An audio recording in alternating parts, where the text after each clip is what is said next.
Hey guys, hope you are doing well. Welcome to agri syllabi. आज हम बहुत सारे इंपॉर्टेंट एनवायरमेंटल एमसीक्यू डिस्कस करेंगे और ये टॉप लेवल एमसीक्यू होने वाला है। आप प्लेबैक स्पीड 1.25 और 1.5 कर दीजिए for better audio experience. So be attentive, be or not missed, let's start. Lowest half life period पूछा गया है। Which one of the following radionuclides has the lowest half life period? देखिए, half life period से जुड़ा बहुत सारे सवाल आते हैं। Zero order reaction, fast order kinetic reaction, इससे जुड़े सवाल आते ही रहते हैं। इसीलिए हमको अच्छे से जानना जरूरत है कि हाफ लाइफ क्या है और ऐसे सवाल को हम कैसे सॉल्व करें।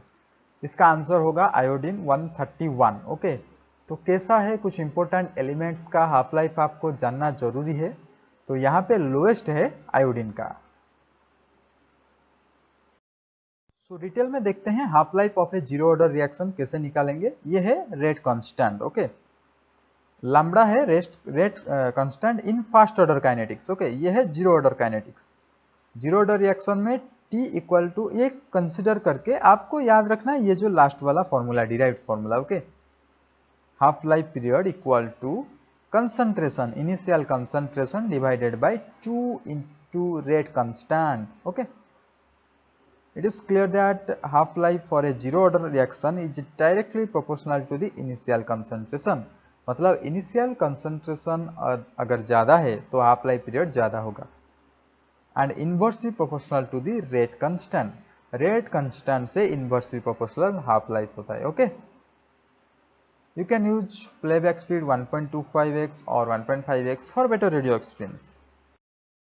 यह है हमारा फास्ट ऑर्डर रिएक्शन, जो कि मैक्सिमम रेडियो एक्टिव एलिमेंट इस फास्ट ऑर्डर रिएक्शन के कैटेगरीज में आते हैं। सो डेफिनेशन आप चाहें तो पढ़ सकते हैं, पर नो नीड, क्योंकि मैंने अभी बता दिया आपको फास्ट ऑर्डर काइनेटिक्स में रेडियो एक्टिव एलिमेंट्स आते हैं। तो उसका रेट कैसे डिटरमाइन करते हैं, उसका रेट के लिए नेगेटिव साइन यूज होता है, क्योंकि स्लोली स्लोली डिकेइंग होता है, स्लोली स्लोली डिकेइंग होता है, इसीलिए रिड्यूस्ड होता है उसका value. Rate constant for fast order reaction के, जिसको जनरली हम लैम्बडा लिखते हैं। सो के हो या फिर लैम्बडा हो, बातों तो सही है, मतलब एक rate constant of first order reaction. इसका फॉर्मूला आप देख सकते हैं, ये है इसका formula 2.303 divided by t. Okay, log 10 C0 by c. अगर ये टी हाफ होता है तो फिर क्या होगा, अगर ये टी हाफ होता है, ये C0 मतलब इनिशियल जितना था, फाइनल हो जाएगा C0 बाई 2। ओके, समझ रहे हैं ना आप। अगर ये टी टाइम पीरियड अगर टी हाफ हो जाता है, मतलब हाफ लाइफ हो जाता है, तो इनिशियल कंसंट्रेशन जितना था, फाइनल कंसंट्रेशन उसका हाफ हो जाएगा। अगर आप इसको सॉल्व करेंगे तो वैल्यू आएगा ये। Okay, t half equal to 0.693, ये 0.693 होता है लन 2 divided by k, rate constant, means half life period equal to 0.693 divided by rate constant for fast order reaction, fast order reaction, इतना याद रखिए। देखिए, हाफ लाइफ किसका मेजर करते हैं, हाफ लाइफ जनरली कोई भी रेडियो एक्टिव एलिमेंट हो ना, उसका हाफ लाइफ हम मेजर करते हैं। क्योंकि क्या होता है, रेडियो एक्टिव एलिमेंट हमेशा कुछ ना कुछ रेडिएशन एमिट करते रहते हैं, जैसे कि alpha radiation, alpha rays, gamma rays, beta rays, ये सारे रेडिएशन वो एमिट करते रहते हैं रेडियो एक्टिव एलिमेंट, ताकि क्या होता है, वो एक स्टेबल न्यूक्लियाई में कन्वर्ट हो सकते हैं। Generally radio active elements are unstable, so that they are trying to be an stable form. Okay, इसीलिए हाफ लाइफ का कंसेप्ट आ रहा है। तो half life of a radioactive substance is the time interval during which half of a given number of a radioactive nuclei decay. Okay, मतलब कोई भी radioactive element half DK होने तक जितना टाइम लेता है उसे हम बोलते हैं हाफ लाइफ। हाफ डीके होगा, हाफ अनडीके रहेगा। जब भी कोई radio active element alpha beta gamma जैसे रे निकलता है ना, तो वो चेंज होता है, उसका न्यूक्लियस चेंज होता है, इसलिए उस एलिमेंट का नया रूप आ जाता है। जैसे कि यहाँ पे थोरियम आप देख सकते हैं, एटॉमिक नंबर 90, मास नंबर 234। सो अगर ये बीटा रेज निकलता है, इससे थोरियम से अगर बीटा रेज निकलता है तो प्रोटेक्टिनियम फॉर्म होता है, जिसका एटॉमिक नंबर 91 एंड 234। इसको आप कैसे कैलकुलेट करेंगे, आपको पता होना चाहिए बीटा का एटॉमिक नंबर और मास, और बीटा का एटॉमिक चार्ज। ओके, बीटा का चार्ज है नेगेटिव चार्ज और मास है 0। सो इससे आप पता लगा सकते हैं कि थोरियम से अगर बीटा रेज निकलेगा तो कौन सा वाला एलिमेंट फॉर्मेशन होगा। उसी तरह एक्स्ट्रा नॉलेज के लिए अल्फा का आप याद रख सकते हैं हीलियम 2+, मतलब चार्ज है +2 चार्ज और इसका मास है 4, और गामा का नो चार्ज नो मास, ये भी याद रख लीजिए। ओके, गामा रेज अगर निकलता है कोई भी एलिमेंट से उसका चेंज नहीं होगा, अल्फा बीटा निकलेगा तो ही चेंज होगा। जैसे कि मैंने बोला कि रेडियो एक्टिव सब्सटेंस का ही हाफ लाइफ होता है। ओके, और ये आता है फास्ट ऑर्डर काइनेटिक्स में, ये भी याद रख लीजिए। मैं समझाऊंगा आपको बाद में कि जीरो ऑर्डर काइनेटिक्स क्या है, फास्ट ऑर्डर काइनेटिक्स क्या है, अगर सेकंड ऑर्डर काइनेटिक्स आ गया तब क्या होगा। ओके, तो वो तो हम बाद में देखेंगे, पर यहाँ पे याद रख लीजिए कार्बन का हाफ लाइफ आप देख सकते हैं 5.71, कम है, इतना भी ज्यादा नहीं है। आयोडीन का 8, देखिए ये ईयर, वाई मतलब ईयर दिया गया है, तो आयोडीन 131, ये एग्जाम में आया था ना, आयोडीन 131, 8 डेज, बहुत ही लेस, इसीलिए पूछा गया था लेस, तो होगा आयोडीन। क्योंकि आप देख सकते हैं राडन का भी उससे कम है, 3 डेज, 3 डेज ओनली। ओके, पर देखिए जो थोरियम, जो यूरानियम, ये सब ना इसका थोड़ा सा ज्यादा है, क्योंकि ये सारे के सारे रेडियो एक्टिव एलिमेंट, और ये सारे के सारे आप बोल सकते हैं एटॉमिक बॉम्ब में, एटम बॉम्ब में यूज होता है। ओके, सो इसीलिए इसका ज्यादा है। तो क्या क्या एमिशन करता है ये, और क्या क्या आइसोटोप फॉर्मेशन करता है, यहाँ पे दिया गया है, आपको सिर्फ याद रखना है सबसे कम कौन है, सबसे कम है राडन, उससे थोड़ा सा ज्यादा 8 डेज आयोडीन। ओके, डेज वाला आप देख लीजिए, थोरियम 234 होता है डेज, 24 डेज, बट थोरियम 230 होता है 7 ईयर्स। ओके, इस दोनों में देखिए कितना बड़ा गैप है। ओके, यहाँ पे दिया गया है one isotope of uranium that has a long half life is uranium 238। सो याद रख लीजिए यूरेनियम 238 जो आइसोटोप है उसका हाफ लाइफ होता है 4.5 बिलियन ईयर्स, बहुत ही ज्यादा, 4.5 बिलियन ईयर्स। सबसे कम अभी मैंने बोला आपको आयोडीन 131 समथिंग 8 डेज ना, वैसी तरह यूरेनियम 238 का है सबसे ज्यादा 4.5 बिलियन ईयर्स। ये हमारा एक इक्वेशन है, फास्ट ऑर्डर रिएक्शन का इक्वेशन आप मान सकते हैं।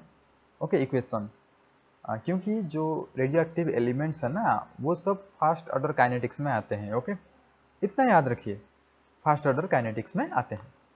तो देखिए ये जो फॉर्मूला है n equal to n0 e to the power minus lambda t. So n0 मतलब इनिशियल, इनिशियल में एलिमेंट कौन सा है। ओके, n है फाइनल पे, और e है जो एक्सपोनेंशियल फैक्टर, लॉग e, लन हम यूज करते हैं लन। ओके, लन मतलब लग बेस e, सो वही होता है वही e। देन लैम्बडा, लैम्बडा होता है डीकेइंग कांस्टेंट, जो डीके होता है, कोई भी एलिमेंट अगर लेते हैं आप रेडियो एक्टिव एलिमेंट, उसका डीकेइंग होता है ना, तो डीके कांस्टेंट होता है लैम्बडा, और टी होता है टाइम पीरियड। यहाँ पे क्या लिखा गया है आप चाहें तो पढ़ सकते हैं, what the constant n represents the number of undecayed radioactive, मतलब जो रह गया डीके होने के बाद जो रह गया वो है n at t0। equation shows that the number of undecayed radioactive nuclei in a sample decreases exponentially with time, मतलब टाइम जितना बढ़ता जाएगा डिकेइंग उतना ज्यादा बढ़ता जाएगा। वही सेम चीज जो मैंने बताया वही सेम चीज। Okay, n is the number of undecayed nuclei, decay होने के बाद जो रिमेनिंग रह गया वो होता है n, और dn होता है डेरिवेटिव ओपन, मतलब rate of change, undecayed nuclei का जितना रहेगा उसका रेट ऑफ चेंज, कितना रेट ऑफ चेंज हो रहा है, dt, rate of change with time. Okay, so lambda is called decaying constant, so lambda is called decaying constant is probability of a decay per nucleus per second. Negative sign क्यों होता है, क्योंकि मैंने बोला आपको जितना ज्यादा टाइम होगा उतना ज्यादा डिकेइंग होगा, सो ये नेगेटिव साइन इसलिए क्योंकि डिक्रीज हो रहा है टाइम टू टाइम, जो रिमेनिंग वैल्यू डिक्रीज हो रहा है, इसलिए नेगेटिव साइन हम देते हैं। अगर आपको रेट कांस्टेंट मालूम है तो आप हाफ लाइफ फाइंड आउट कर सकते हैं, अगर आपको हाफ लाइफ पता है तो आप रेट कांस्टेंट फाइंड आउट कर सकते हैं। ये सब डिपेंडेंट चीज है, अगर इसको ये पता है तो मतलब अगर लैम्बडा पता है तो आप टी हाफ, जो हाफ लाइफ होता है ना टी हाफ, इसे हम सिंबलाइज करते हैं। अगर लैम्बडा पता है तो टी हाफ आप फाइंड आउट कर सकते हैं, अगर टी हाफ पता है तो लैम्बडा आप फाइंड आउट कर सकते हैं। ओके, यह है उसका फॉर्मूला, आप देख सकते हैं e lambda t half equal to 2। T half confuse नहीं होने का, कभी कभी ऐसा भी होता है टी हाफ को टी 0.5 ऐसा भी लिखा जाता है। इसका मतलब यही है कि ये टी हाफ है, हाफ लाइफ पीरियड है। ओके, सो ये है फॉर्मूला, ये डिराइव्ड फॉर्मूला है 0.693। लन 2 का वैल्यू 0.693। तो हाफ लाइफ पीरियड का formula in fast order reaction, याद रखेंगे, in fast order reaction half life का फॉर्मूला होता है लन 2 डिवाइडेड बाय लैम्बडा। लन 2 का वैल्यू होता है 0.693 divided by lambda. Lambda means rate constant. अगर फास्ट ऑर्डर रिएक्शन नहीं है, मतलब कोई अलग सा चीज है, रेडियो एक्टिव एलिमेंट में नहीं आता है, कुछ अलग सा चीज है जो कि स्लोली स्लोली डिकेइंग हो रहा है, तो वो तो फास्ट ऑर्डर काइनेटिक्स में नहीं आएगा। तो उसको हम कैसे कैलकुलेट करें, उसके लिए ये फॉर्मूला सही है। मतलब क्या आप डालेंगे, ओके, क्या फॉर्मूला होगा actually, n divided by n0, मतलब n जो फाइनल डिकेइंग होने के बाद जो रिमेनिंग रहेगा, n0 जो इनिशियल क्वांटिटी में था, उसको अगर डिवाइड करेंगे वो 1/2 का पावर आएगा। ओके, 1/2 का पावर आएगा। ये जो पावर है, ये जो पावर n है ना, ये होता है टी वाई टी हाफ। मतलब आप बोल सकते हैं ये जो n है, ये जो n है, ये ratio of time period, total time taken divided by half life period. So इसको भी आप यूज करके डिफरेंट ऑर्डर रिएक्शन का, may be zero order, may be first order, आप निकाल सकते हैं half life. So you can use actually 1.25x और 1.5x playback speed, so that you can listen properly. For better audio experience you can use 1.25x। पे rules देखिए, बहुत सारे important rules यहाँ पे है। कॉलम 1 में रूल्स का नाम और यहाँ पे जो रूल्स है उसका ईयर, सो हमें मैच करना है। पहले देखिए hazardous waste management and handling rules. Hazardous waste, देखिए मैं आपको शॉर्ट ट्रिक भी बताऊंगा कैसे आप याद रख सकते हैं ईयर के साथ, और ये डिटेल में एक एक रूल को मैं एक्सप्लेन करूंगा नेक्स्ट स्लाइड पे। तो you try to answer, but मैं कुछ हिंट दे देता हूं, जैसे कि hazardous waste. Okay, hazardous waste का आंसर क्या होगा? हैजार्डस वेस्ट का आंसर होगा 1989। देखिए इसको आप कैसे याद रखेंगे, हैजार्डस को अगर आप लिखेंगे ए टर्म ऐसा आता है, राइट, ए मतलब ए होता है, उसके जेड के बाद ए आता है, आपको पता है, और ए से पहले भी ए से पहले जेड आता है। तो इसका मतलब कुछ रिलेशन है, जैसे कि 989 पे रिलेशन है, 9 से पहले 8 आता है और 8 के बाद 9 आता है। उसी तरह ए में आप अल्फाबेटिकली अगर देखें तो रिलेशन है। सो इसी तरह आप याद रख सकते हैं 989 ए hazardous. Okay, then biomedical solid waste, इसका जो रूल है, इसका हमें पता चलेगा मेडिकल टर्म से। देखिए मेडिकल स्टूडेंट, देखिए मैं ये सिर्फ ट्रिक याद रखने के लिए बोल रहा हूँ। मेडिकल स्टूडेंट सबका स्कोर 10th में, 9th में या फिर +2 में आप देखे होंगे 99% होगा। तो किस में 99% है? बायोमेडिकल सॉलिड वेस्ट 99, यहाँ पे आप देख सकते हैं 99 लिखा गया है। सो 99% इसको biomedical solid. So medical student का स्कोर 99%, इसीलिए होगा 1998, 1998। देन देखिए म्युनिसिपल सॉलिड वेस्ट, म्युनिसिपल, देखिए म्युनिसिपल सॉलिड वेस्ट में आपको पता है ना, जो स्वच्छ भारत अभियान, उसका सिंबल कैसा है? एक चश्मा होगा, ऐसा एक चश्मा होगा 2 गोल का, और इस लिखा होगा स्वच्छ भारत अभियान। तो ये जो स्वच्छ भारत अभियान, ये municipal solid waste, okay, municipality को क्लीन करते हैं, स्वच्छ भारत अभियान। तो म्युनिसिपल 2 0 है, इसका मतलब 2000। So 2000। Okay, next the water prevention and control of pollution cess rule. देखिए सेस रूल कब हुआ था? The water prevention and control cess rule हुआ था 1978। एक तो बच गया, ऐसे रिलेट करके आप याद रख सकते हैं। देखिए बहुत सारे बच्चे को मैंने ऐसा देखा है, वो solid waste, hazardous waste, municipal waste, okay, ये सारे चीजों में कंफ्यूज होते हैं। तो इसीलिए ये टेबल है आपके लिए पूरा का पूरा कंफ्यूजन क्लियर होने के लिए। देखिए पहले हेडिंग देख लीजिए, सोर्स ऑफ हैजार्डस वेस्ट। इसका मतलब सॉलिड वेस्ट में दो चीजें आता है, एक नॉन हैजार्डस वेस्ट और एक हैजार्डस वेस्ट। हैजार्डस वेस्ट से पता चल गया होगा हैजार्डस, नॉन हैजार्डस वेस्ट मतलब नॉन हैजार्डस मतलब इतना डेंजरस नहीं है। नॉन हैजार्डस वेस्ट दो तरह के क्लासिफाई किए गए हैं, municipal solid waste, industrial waste, और hazard waste, household waste, industrial waste. कुछ ऐसा वेस्ट होता है इंडस्ट्री से जो कि हैजार्डस होता है, कुछ ऐसा वेस्ट निकलता है इंडस्ट्री से जो कि नॉन हैजार्डस होता है। सो इसीलिए इंडस्ट्रियल वेस्ट को हैजार्डस भी बोल सकते हैं, नॉन हैजार्डस वेस्ट भी बोल सकते हैं। सो ये जो इंडस्ट्रियल वेस्ट है नॉन हैजार्डस वाला, उसमें क्या आता है, C&D भी आ सकता है, ओके, मेडिकल वेस्ट भी आ सकता है, स्पेशल वेस्ट आ सकता है, ट्रीटमेंट वेस्ट आ सकता है। और जो हैजार्डस इंडस्ट्रियल वेस्ट है उसको बहुत सारे है, इसीलिए उसको लिस्टेड करना पड़ता है। यूनिवर्सल हैजार्डस होता है, कैरेक्टरिस्टिक्स हैजार्डस वेस्ट और मिक्स्ड हैजार्डस वेस्ट। ये कुछ बेसिक आइडिया, इसका मतलब आप बोल सकते हैं सॉलिड वेस्ट सबसे बड़ा है। सॉलिड वेस्ट के अंदर दो चीजें हैं, hazardous waste, non hazardous waste, okay, और इंडस्ट्रियल वेस्ट में भी हैजार्डस और में भी नॉन हैजार्डस और बोथ। तो हैजार्डस वेस्ट है क्या, वो चीज है क्या? हैजार्डस वेस्ट का डेफिनेशन ऐसा दिया गया है बाय मिनिस्ट्री ऑफ एनवायरनमेंट, आप देख सकते हैं। Hazardous waste means any waste, okay, वो फिजिकली हो सकता है, chemical, reactive, toxic, inflammable, explosive, corrosive, okay, जो भी एनवायरनमेंट के प्रति डेंजर है या फिर हेल्थ के प्रति डेंजर है, ओके, तो उसे हम बोलेंगे हैजार्डस वेस्ट। बहुत सारे वेस्ट है, उसका बहुत सारे शेड्यूल्स भी है, मतलब डिफरेंट शेड्यूल में डिफरेंट वेस्ट को क्लासिफाई किया गया है। सो हमें तो सब जानना जरूरी नहीं, जो जो exam point of view important है वो मैं आपको बताते चलूंगा। और उसके बाद कुछ रूल्स है, ओके, कुछ इंपॉर्टेंट रूल्स आपको मैं बताऊंगा ताकि एग्जाम में कुछ भी आए आप एलिमिनेशन मेथड यूज करके आप आंसर दे सकते हैं।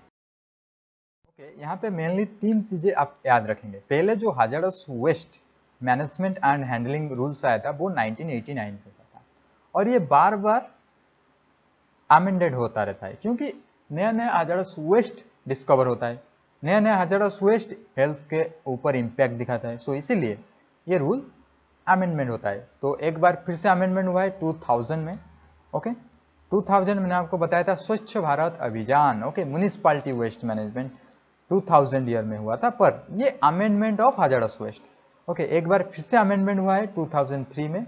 सो सिर्फ आपको इतना याद रखना है अमेंडमेंट कब कब हुआ, 2000। पहले तो 1989 पे ये hazardous waste management and handling rules आया, उसके बाद ये अमेंडमेंट हुआ 2000 पे, और एक बार अमेंडमेंट हुआ 2003 पे।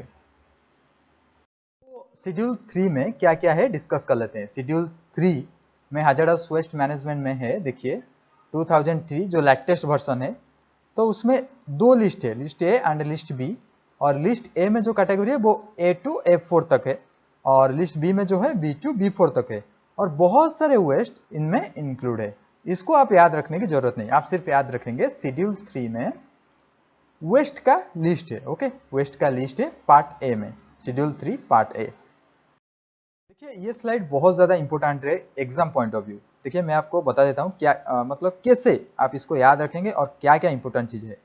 शेड्यूल 3 में आपको बता दिया, अभी शेड्यूल 4 देखिए। शेड्यूल 4 में non ferrous metal waste, non ferrous metal waste के बारे में है, कैसे उसको हम एप्लीकेबल करेंगे, कैसे रजिस्ट्रेशन करेंगे, कैसे रिसाइकल, हम ये जो नॉन फेरस मेटल वेस्ट को कैसे रिसाइकल करेंगे, ये शेड्यूल 4 में लिखा गया है। शेड्यूल 8 में क्या लिखा गया है? शेड्यूल 8 में है hazardous waste prohibited for import and export. Hazardous waste को आप इंपोर्ट और एक्सपोर्ट कर नहीं सकते क्योंकि ये हैजार्डस वेस्ट है, डेंजरस है, बोथ ह्यूमन हेल्थ के लिए एंड एनवायरमेंट के लिए। अब ये शेड्यूल खत्म हो गया, मतलब जितना शेड्यूल इंपोर्टेंट था मैं आपको बता दिया। अभी कुछ रूल्स देखेंगे जो कि एग्जामिनर चॉइस है। Rule 7 packaging, labelling, transport of hazardous waste, okay, rule 7 में पैकेजिंग, लेबलिंग एंड ट्रांसपोर्ट आता है। रूल 8 में कैसे डिस्पोजल साइट, कहां पे डिस्पोजल करना है, ये जो हैजार्डस वेस्ट है इसको कहां पे डिस्पोजल करना है, ये रूल 8।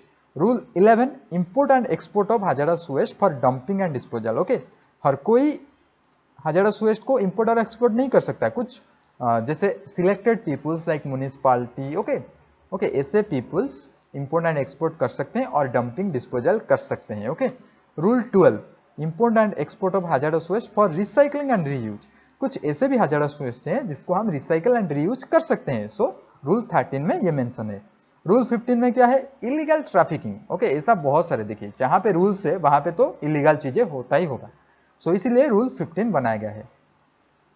और देखिए, ये जो कलर कोड और उसका पर्पस क्या है वो मैं बता दूं। देखिए, बहुत सारे वेस्ट है, आपने अभी पढ़ लिया, तो इसमें कलर कोड का महत्वपूर्ण भूमिका है। जैसे कि white colour symbolise to be forwarded by the occupier to the state pollution control board. कुछ ऐसे hazardous वेस्ट है जिनको व्हाइट कलर सिंबलाइज किया जाता है, जिसको स्टेट पोल्यूशन कंट्रोल बोर्ड को फॉरवर्ड किया जाता है। Yellow colour to be return by the occupier after taking signature on it from the transporter. Okay, signature लेने के बाद ये रिटर्न रहेगा, ऑक्यूपायर के पास रिटर्न रहेगा, उसके बाद ट्रांसपोर्ट होगा। Then pink colour to be return by the operator facility after signature. Signature के बाद ये ऑपरेटर के पास रहेगा, पिंक कलर। Orange colour